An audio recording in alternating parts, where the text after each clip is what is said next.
there are two sides to Salman, and you can either love him or you will hate him. And at that point of time, I was not fond of him. When I was doing Hum Saath Saath Hai, I mean, I have had my close-ups that we are doing when he's standing behind the camera and making faces at me. But that was Salman. He's a prankster. He's like a child. But at that point of time, I was most offended that what is this behavior? And like, I'm not even going to talk to you. This behavior.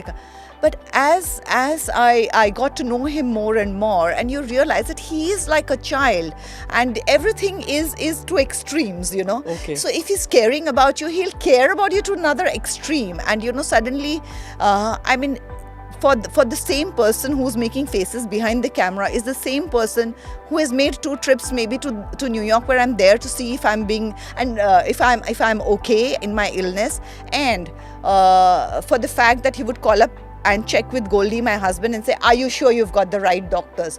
I think you should get in touch with these doctors also. Sending the names that, okay, I know you've got her here, but maybe you should talk to these people also.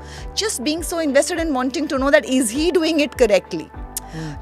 Where I felt that he took it as कि industry की हम ये जो industry के लोग हैं, this is a fraternity, and he suddenly turned into something like an elder person in the fraternity who was saying, are you sure you've touched all the bases, you've checked all the boxes, you've ticked them all?